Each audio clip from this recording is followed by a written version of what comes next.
IPL-ൽ ഗുജറാത്ത് ടൈറ്റൻസിനെതിരെ രാജസ്ഥാൻ റോയൽസ് വിജയത്തിനായി പൊരുതുകയാണ്.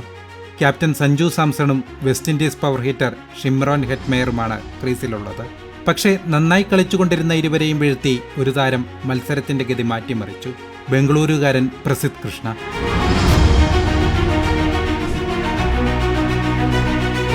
തല്ലുകൊള്ളിയെന്ന് പരിഹസിച്ച പ്രസിദ്ധിൽ നിന്നും അയാൾ ഏറെ മുന്നോട്ട് പോയിരിക്കുന്നു. ഇന്ത്യൻ ടീമിലേറെയും കളിച്ചത് പകരക്കാരൻ്റെ റോളിൽ. മോശം പ്രകടനങ്ങൾ ഇന്ത്യൻ ടീമിലെ സ്ഥാനം നഷ്ടമാക്കിയ താരം. അയാളുടെ ബൗളിങ്ങിൽ യോർക്കറുകളോ സ്വിങ്ങുകളോ കണ്ടിട്ടില്ല. ആകെയുള്ളത് 140 മുകളിൽ വരുന്ന സ്പീഡും കൃത്യതയാർന്ന ലെങ്തും മാത്രമാണ്. ലെങ്തൊന്നു പിഴച്ചാൽ പ്രസിദ്ധ് അടികൊണ്ടു വിയർക്കും. പക്ഷേ IPL-ൽ അയാളുടെ പന്തുകൾ എതിരാളികളെ വിറപ്പിക്കുകയാണ്.